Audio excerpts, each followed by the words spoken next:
नमस्कार, मेरा नाम हैदर अब्बास नकवी है और आज मैं आपसे बातचीत करने आया हूँ फ़िल्म महाराजा को लेकर। जी हाँ, महाराजा फ़िल्म नेटफ्लिक्स में रिलीज़ हुई है। ये बेसिकली तमिल भाषा की फ़िल्म है, लेकिन हर लैंग्वेज में अवेलेबल है।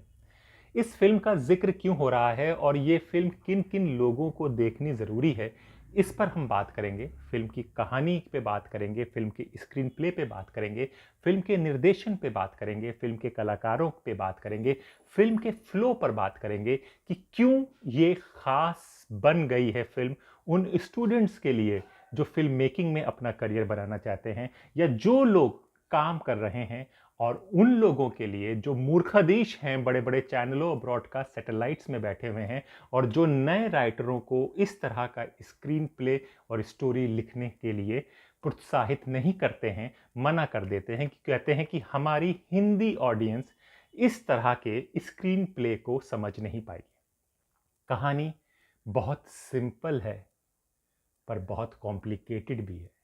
यहाँ पर जो मुख्य रोल आता है, मुख्य भूमिका जो आती है, वो मैं सारा श्रेय राइटर, डायरेक्टर को देना चाहूँगा, स्वामीनाथन, निलानी स्वामीनाथन को, जिन्होंने लिखा है और अपने लिखे को अपने निर्देशन से जस्टिफाई किया है। एक सिंपल सी कहानी।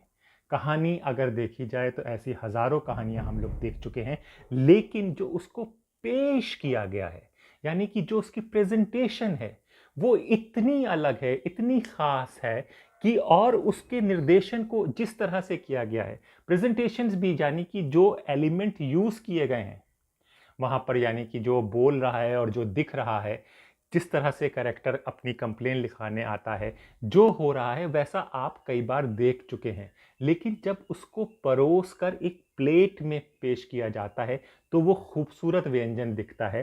तो उसी तरह से ये इतनी खूबसूरत कहानी महाराजा आपको दिख रही है। दूसरी महाराज थी जिसकी बहुत ही आलोचना है, उस पर हम लोग बात नहीं करेंगे क्योंकि वो पूरा प्रॉपर टाइम वेस्ट है। उस पर नहीं बात करेंगे, हम महाराजा पर बात कर रहे हैं। कहानी पे थोड़ा-सा बात कर लें, कहानी बतानी चाहिए, आप देखेंगे तो आपको पता होगा और हम क्यों इस पर बात कर रहे हैं, जैसा मैंने बताया है। कहानी एक सैलून से शुरू होती है। एक आदमी है जिसका नाम महाराजा है और वो बाल काटता है।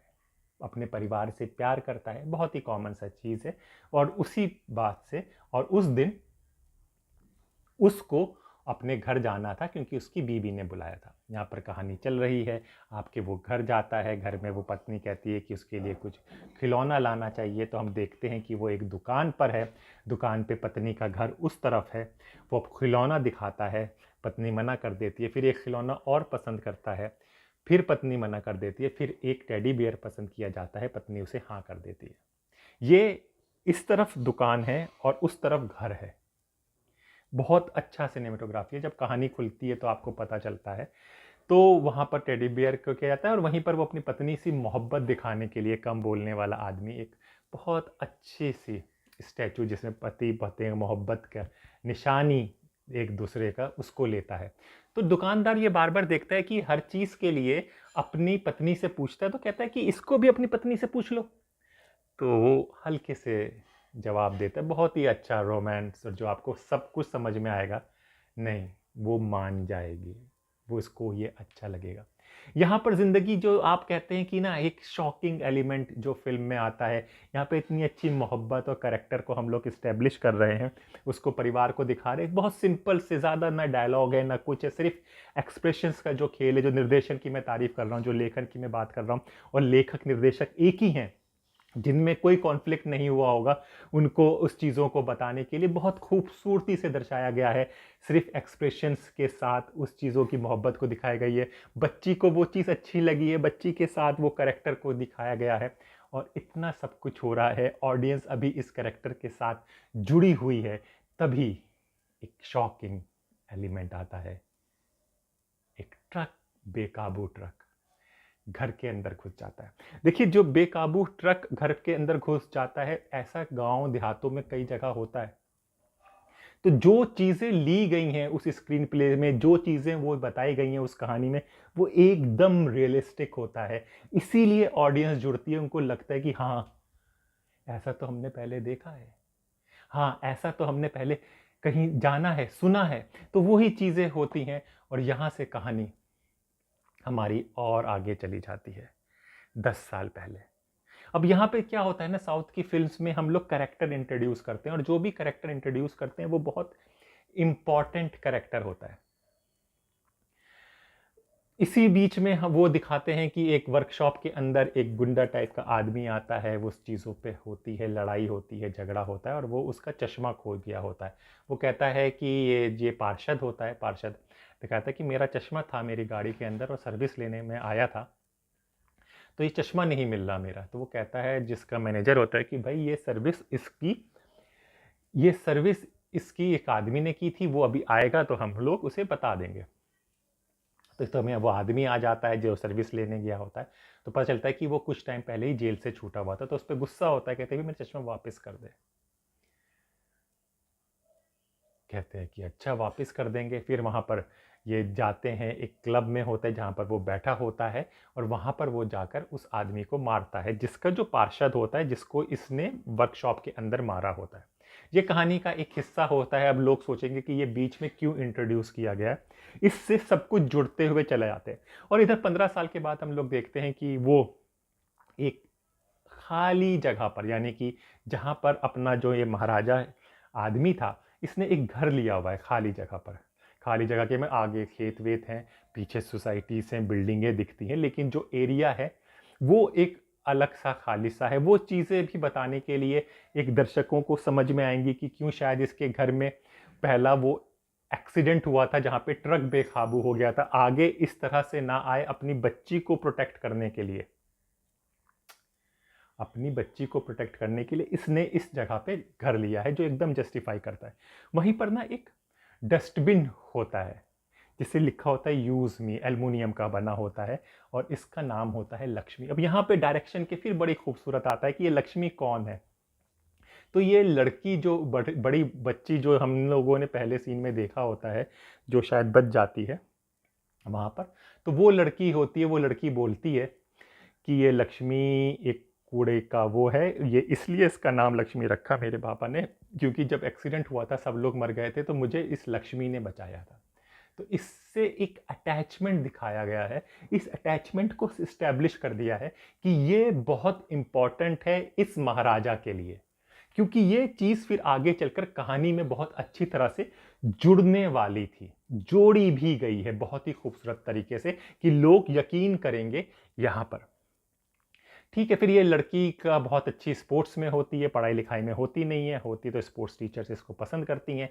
इसे पसंद करने के लिए ये एक नेशनल लेवल का गेम खेलने के लिए अपने गांव, अपनी जगह से दूर जाती है 3-4 दिन के लिए। ये 3-4 दिन के लिए जो जाती है, तो बीच में फ़ोन कॉल पे इनकी बातें होती रहती हैं। तो वहाँ पे कोई एक और इमोशनल इंसिडेंट को जोड़ा जाता है कि इसके शूज़ कोई दूसरी लड़की पहन के चली जाती है, तो एक ह्यूमैनिटी एंगल दिखाने के लिए तो ये जूते उसको दे देती है और अपने बाप से एक नए जूते की मांग करती है। ये सी चीज़ें चल रही हैं। हम देखते हैं यहाँ पर कि ये आदमी उसी तरह से आता है, घर पे आता है। घर पर आने के बाद ये जब खोलता है तो एक सांप को दिखाया जाता है और इसके घर में पूरी लूट पाट हो चुकी है, इसको मारा गया है, सांप ने इसको वो किया गया है और सब कुछ हुआ है। यहाँ पर ये सब चीज़ें चल रही होती हैं, उधर हम लोग एक चीज़ें देख लेते हैं। अब यहाँ पे जो डायरेक्शंस और जो स्क्रिप्टिंग का कमाल है वो आपको देखने को मिलेगा और समझने के लिए मिलेगा। और ये जो चीज़ मैं बात बार बार बोल रहा हूँ कि जो स्क्रीन प्ले, हमारे यहाँ भी राइटर हैं हिंदी सिनेमा में, जैसे मेरे कई राइटरों के साथ ताल्लुकात हैं, हम इस तरह की स्टोरी स्क्रीन प्ले लेकर जाया करते थे। लेकिन यहाँ पे चैनलों में जो बैठे हुए लोग हैं वो कहते हैं हमारी ऑडियंस इस तरह से नहीं है। क्यों नहीं आती है? मैं कहानी को यहीं पर रोकूंगा क्योंकि कहानी इंटरेस्टिंग है। मैं नहीं चाहता कि किसी लेखक के काम को मैं यूँ पूरी तरह से स्टोरी आपको बता दूं जिससे आप लोग ना देखें। आप ज़रूर देखिए तो आप कुछ समझेंगे कि फ्लैशबैक और रियल टाइम, यानी कि पास्ट और प्रेजेंट को का जो जोड़ा है वो बहुत ही खूबसूरत से होता है। तो एक बहुत इंपॉर्टेंट पॉइंट होता है कट पॉइंट, यानी कि आपको as a director, as a निर्देशक, आपको ये पता होना चाहिए कि कहाँ पर कट बोलना है और कहाँ से दूसरा सीन शुरू होना है। तो ये जो चीज़ें आप लोग देखोगे तो ये एज ए स्टूडेंट और एज ए लेखक, एज ए डायरेक्टर आपके लिए बहुत इंपॉर्टेंट है। कहाँ पे उसने छोड़ी है कहानी, कट बोली है, और कहाँ से उसने इन किया है। ये एक खूबसूरत सा समा वेश है जो आप लोग उसमें देखने को मिलेगा कि पास्ट प्रेजेंट को किस तरह से जोड़ा है, एक इमोशनल कनेक्ट को किस तरह से लेके गए हैं। कई बार इस तरह की स्टोरीज बनती हैं, चीज़ें आती हैं, लेकिन जब एक पूरा एक साथ बनाकर जब निकल कर आया है तो महाराजा वाकई में बहुत काबिल तारीफ है। सारे एक्टर, विजय सेतुपति बहुत ही अच्छे एक्टर हैं, बहुत अच्छे, हमने उनको कई जगह पे देखा है, उन्होंने पूरा जस्टिफाइड किया है। Anurag Kashyap as a director अच्छे, लेकिन मुझे उनका काम कभी भी पसंद नहीं आया। इसमें उन्होंने 100% तो नहीं, लेकिन करेक्टर के साथ 30% का उन्होंने जस्टिफाई किया है। लेकिन आखिरी में जिस तरह से क्लाइमैक्स सीन में, मुझे नहीं लगता कि वो खुद कैसे ऐसे घटिया एक्टिंग कर लेते हैं और लोगों को कैसे अच्छा निर्देशन बता सकते हैं। वो बहुत ही ज़्यादा मेलो ड्रामा था। साउथ में होता है ड्रामा ज़्यादा होता है, लेकिन वहीं पर हम अगर विजय सेतुपति को देखेंगे तो उसने एक बैलेंस्ड एक्टिंग की है, शुरू से लेके आखिरी तक उसका ग्राफ बड़ा है। यहाँ पे अनुराग कश्यप का ग्राफ डाउन रहा है, पर हाँ एक करेक्टर बनकर वो आए हैं मोटे से वो चीज़ों से। अनुराग कश्यप चोर होते हैं बेसिकली, आपको बता दूं, चोरी करते थे, साथ में इलेक्ट्रिकल दुकान थी। कहानी 15 साल आगे और 15 साल पीछे जाती है, और पर 15 साल का जो आगे पीछे का है, जब वो जुड़ती है ना, तो वो आपको कहानी एकदम सच्ची दिखने लगती है, एकदम सही दिखने लगती है, और समझ में आता है कि क्या हुआ था, क्या नहीं हुआ था। कुछ भी बताने की ज़रूरत नहीं थी, यानी कि ऐसे कोई नरेटर नहीं आया था। यानी कि अगर हम हिंदी सिनेमा या हिंदी टीवी का तो हाल ही छोड़ दें, वहाँ पर तो बहुत ही अजीब ही तरह के लोगों को तो समझ में भी नहीं आता कि इस तरह की कहानी हम कई बार लेके भी जाएंगे तो वो समझ भी नहीं आएगा, कि हमारी ऑडियंस को समझ में नहीं आएगा कि अगर इतना हम इन आउट कर रहे हैं। लेकिन जो इस फिल्म में स्वामीनाथन ने जो करके दिखाया है वो वाकई ही बहुत ही कमाल की चीज़ है। एक बार ज़रूर देखिए महाराजा। और क्योंकि अगर इस तरह के प्लेटफॉर्म्स, इस तरह के एक्सपेरिमेंट अगर टीवी और वो सब नहीं ले पाते हमारे लेखकों को, उसका एक कारण और भी है कि उन्हें अपनी प्रतिभा, यानी कि राइटरों को अपनी प्रतिभा दिखाने के लिए कोई ऐसा प्लेटफॉर्म नहीं है। स्टोरी वो सीधे प्रोड्यूसर को सुनाते हैं, चैनल तक पहुंच नहीं पाते, वो चीज़ें होती हैं। तो एक इस तरह का एक कोई पब्लिकेशन ज़रूर होना चाहिए, विजुअल या ऑडियो पब्लिकेशन ज़रूर होना चाहिए, जहाँ पर राइटर अपनी स्टोरी को कर सके और दर्शक सुन सकें, उसके बाद वो स्टोरीज आगे जाए, वो हो तो आपको एक बताने का माध्यम होगा कि हाँ देखिए ये कहानी मैं कहना चाह रहा था, इस तरह से कहना चाह रहा था, और इसका इस तरह से रिस्पॉन्स हुआ है।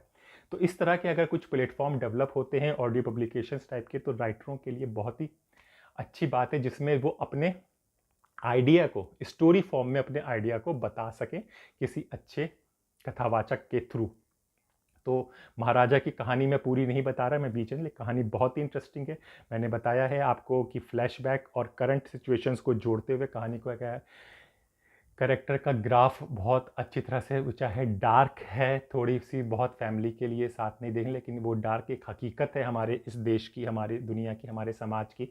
सिनेमा वही दिखाता है जो हमारे समाज में चल रहा होता है। ऐसा कई जगह हुआ है और ऐसा रुकेगा तभी होगा जब हमारा समाज बदलेगा। लेकिन मेरा कहना है कि महाराजा आप ज़रूर देखें, लेकिन गलती से महाराज मत देख लीजिएगा। महाराजा तमिल की फिल्म है, हिंदी भाषा में अवेलेबल है, 20 करोड़ के बजट में बनी थी और बहुत ही शानदार फिल्म है सबके लिए। इसी तरह से कहानी हमारे साथ कैसे जुड़ी है, कहानी इंडस्ट्री के साथ कैसे जुड़ी है, और लेखक डायरेक्टर किस तरह से कहानियों को पेश करें, परोसें, इसके बारे में मैं आपको बताता रहूँगा। तब तक के लिए अपने दोस्त हैदर नकवी को इजाज़त दीजिए। नमस्कार।